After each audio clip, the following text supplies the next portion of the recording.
Buenas noches, hermanos, a los que nos están sintonizando, a los que están presentes acá. Y antes de comenzar, hermanos, la verdad, qué lindo es recordar estos momentos, siendo un año tan difícil, con muchas dificultades para muchas personas, y que a lo largo del año tuvimos que aprender a cómo darnos vuelta en varias de nuestras situaciones y en varias de nuestros aspectos de nuestra vida. Bueno, le voy a pedir, ¿está el PowerPoint? Bien, ahí vamos a poner la primera placa, si ustedes lo están viendo, y vamos a ver un pasaje que ya es muy rebuscado, se le puede encontrar las 1001 cosas, hermano, y este pasaje es tan rico, porque nos enseña tanto, y hoy vamos a ver una perspectiva más de este pasaje. Vamos a ver Mateo 25, del 16 del 14 al 30 en realidad. ¿Está la segunda placa? Bien. Les voy a pedir, hermanos, que se fijen en la segunda placa. He remarcado varios versículos que, si ustedes me acompañan en sus Biblias, ya sea en sus celulares o en su Biblia de papel, vamos a buscar Mateo 25. Les doy ahí un tiempito mientras yo también lo busco para recordar. Entonces, estamos en Mateo 25, 14 al 30. Yo principalmente les marqué ahí en el PowerPoint en rojo lo que quiero que se den cuenta o retengan en este momento. Vamos al versículo 15, dice: a uno le dio 5,000 monedas de oro, a otros 2,000 y a otros solo 1,000, a cada uno según su capacidad, hermanos. Y luego se fue de viaje. Y acá es lo que quiero que ustedes presten atención. El que había recibido las 5,000 monedas fue, presten atención, enseguida y negoció con ellas y ganó otras 5,000. Asimismo, el que recibió 2,000 ganó otras 2,000. Pero el que había recibido 1,000 fue, cavó un hoyo en la tierra y escondió el dinero de su señor. ¿A qué voy con esto? Mire lo curioso, hermano, de cómo los tres, podemos decir que los dos primeros actuaron de la misma manera. Fueron e hicieron algo con lo que habían recibido. Pero en cambio el tercero no menciona el por qué. Más adelante un poco sí. Pero ¿cómo se llama? Fue lo primero que he hecho y lo escondió. Antes de seguir escudriñando esta palabra, vamos a ver cómo es de curioso, hermano, que la palabra del Señor, antes de que el mismo Señor Jesucristo nos diera esta parábola, ya venía aplicando esto. Porque esto es una parábola de lo que es en el reino de los cielos. Para los que no sabían, para los que se están enterando ahora, para los nuevos, esto es lo que el Señor les quiere decir hoy. Vamos a ver algunos ejemplos de cómo la palabra del Señor fue cumpliendo mucho antes de que el mismo Señor Jesucristo nos dijera esto. Vamos al primer caso, José. Todos conocemos la historia de José. Hay una serie, hay unas películas. Si no han visto ninguna de las dos, se las recomiendo. Son muy educativas en algunos casos. Pero antes de enfocarnos en la serie, enfoquémonos en lo que dice la palabra. Fue uno de los hijos de Jacob. En ese momento eran 11. Y cuando este nació se convirtió en el más preferido, en el mejor, en el único para Jacob. Estaban sus hermanos y estaba José. O sea, ha hecho una separación total y se dedicó Jacob a enseñarle, a instruirlo, a darles herramientas que luego les iba a servir mucho más adelante.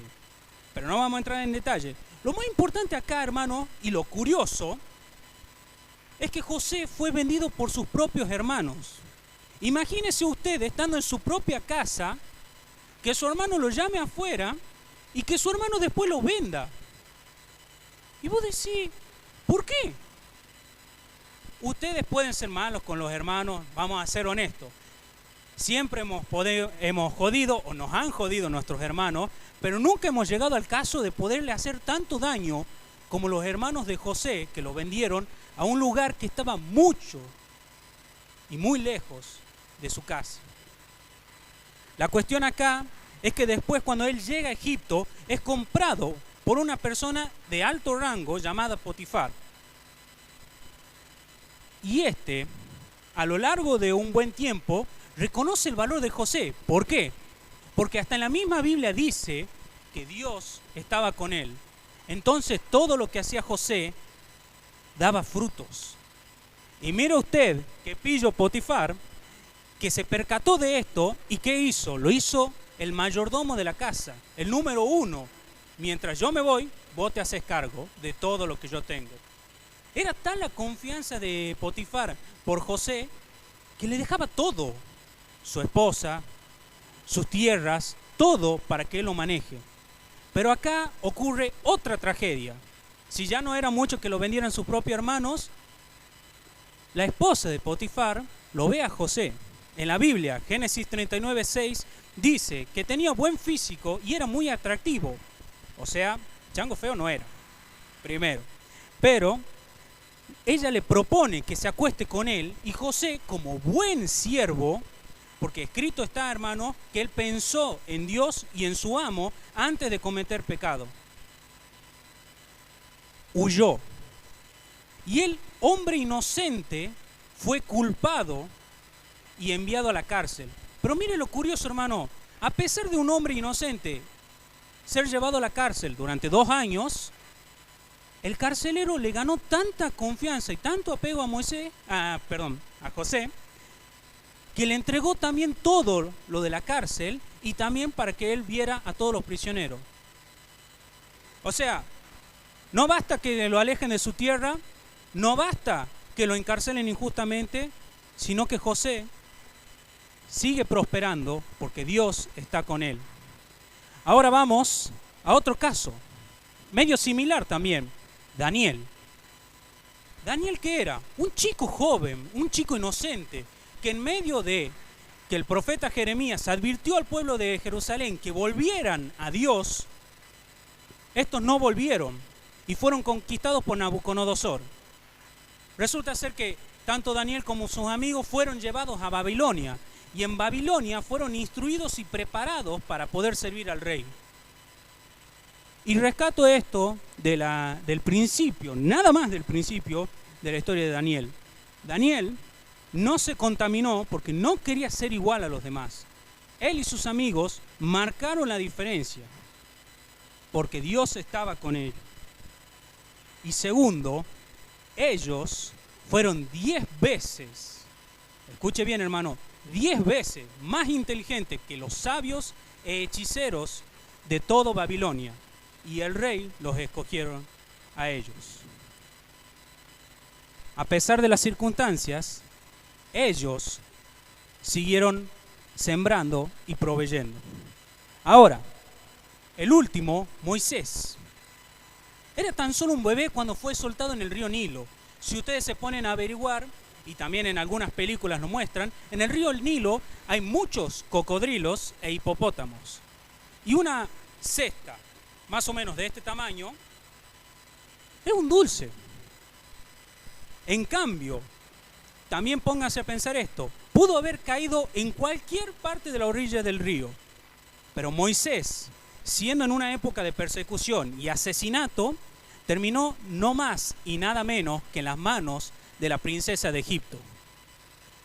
Y qué tan bueno es el Señor que hasta su misma hermana se dio cuenta de esto y lo llevó de vuelta a su casa para estar un tiempo con su madre y después volver nada más y nada menos al palacio real. Entonces, la siguiente placa, por favor. ¿A qué quiero llegar con todo esto? Miremos otra vez los ejemplos mencionados. ¿Qué tienen en común estas historias? Yo les puedo decir 3 cosas, hermanos. Cada uno fue acompañado por Dios. Cada uno sufrieron destinos dolorosos y que iban más allá de su comprensión. Y para cada uno, Dios ya tenía un plan en específico. Entonces, ¿Qué quiero que nos llevemos esta noche, hermanos? Son 3 cosas, 3 puntos. En estos casos, tomando como referencia en estos ejemplos, podemos encontrar mucho más en la Biblia. Pero Dios ahora les quiere decir esto. Trate de comprender el fin y no los medios. ¿A qué me refiero con esto? En la vida nos podemos cruzar tantos obstáculos, tantos frenos, que podemos parar un rato y preguntarnos y detenernos a preguntar el porqué de estas cosas. ¿Por qué a mí me sucede esto? ¿Qué he cometido mal? ¿Qué he hecho mal? ¿Qué es lo que yo hago para merecer esto? Y son montones de preguntas que se nos pueden pasar por distintas circunstancias. He perdido el trabajo, no sé cómo alimentar a mi familia, no sé qué voy a hacer con mi vida, qué voy a estudiar. Y son muchas dudas. Y el Señor nos dice que hay tiempo para todo.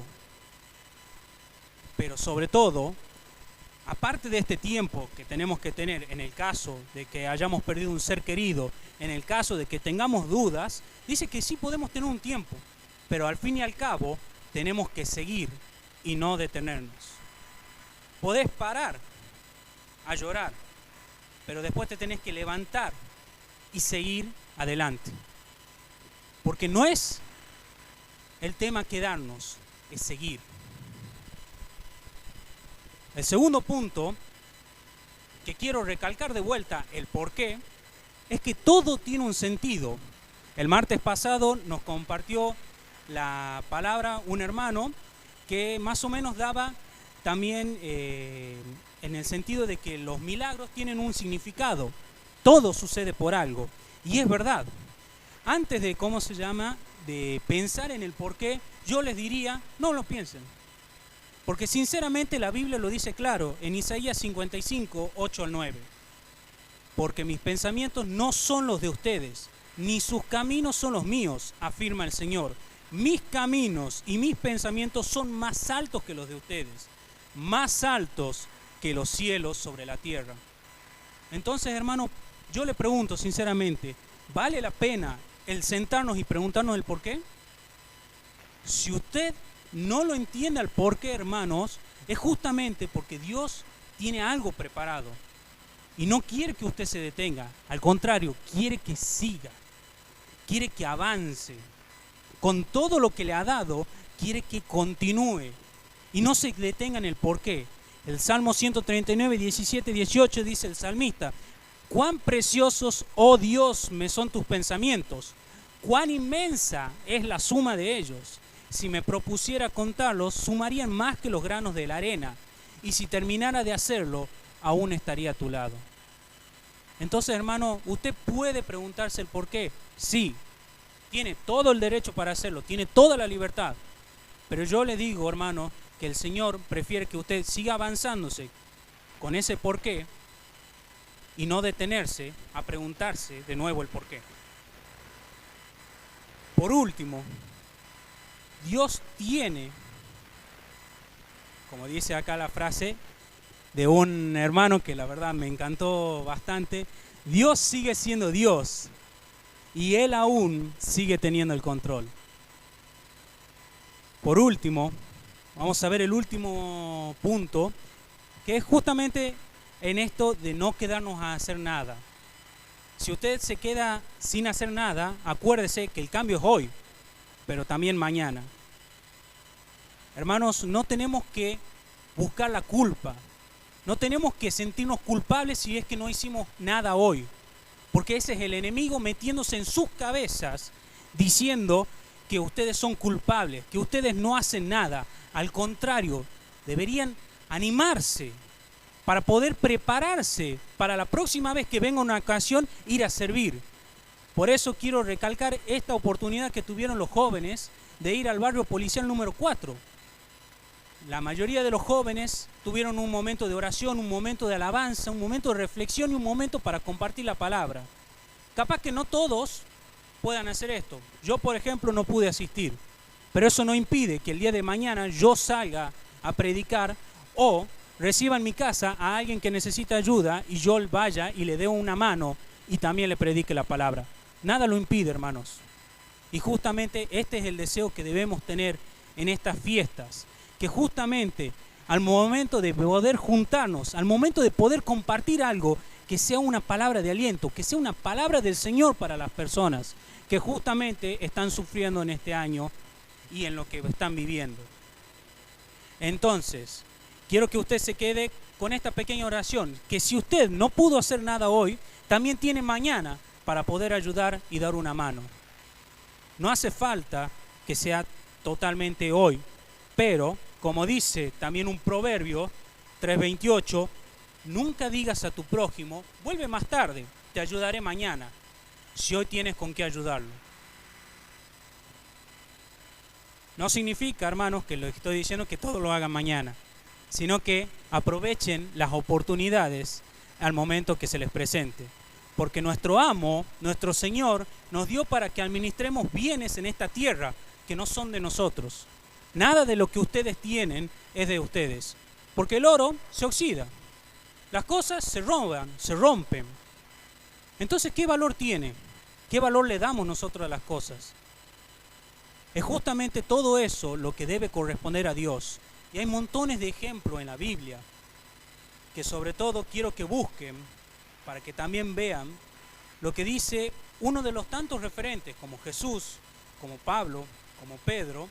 También lo dice en Lucas 3:11 Juan el Bautista.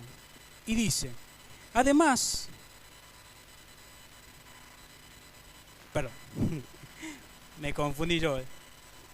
No es Lucas 3:11, por la duda no lo busquen.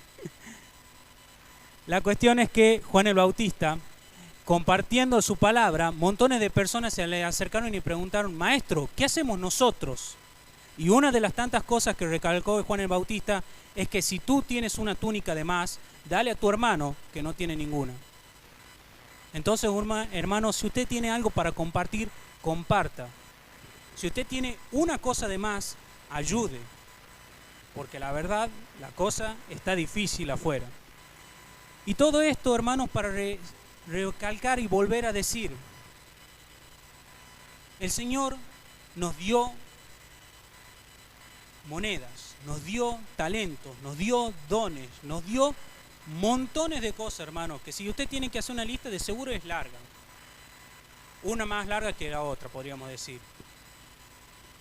Pero el Señor volverá. Y como dice en la última placa, tenemos dos respuestas en el momento que Él vuelva. Y seguramente, lo más seguro, es que todos queremos oír la misma respuesta al momento de que venga el Señor. Siervo bueno y fiel has sido, sobre lo poco has sido fiel, sobre lo mucho te pondré. Esa es la respuesta que todos queremos escuchar. Y encima que nos diga, ven a compartir la gracia de tu Señor. ¿Es la respuesta que queremos escuchar? Amén que sí, hermano. Pero realmente cuando llegue ese día, sabremos si hemos sido un buen siervo fiel o un siervo perezoso, según la palabra, el cual se le despojará de todo e irá a un lugar de rechinar los dientes. Entonces, hermanos, antes de terminar, quiero recordar esto. Poneme la siguiente placa, Nico, que es justamente el tema de la Navidad. Nosotros le hemos dado valor a montones de estas cosas. Le hemos dado valor al árbol de Navidad, que es un arbolito lindo. Hay gente que le encanta decorarlo. Le hemos dado valor a los regalos. ¿A quién no le gusta un regalo? Más grande, mejor, dice Lich.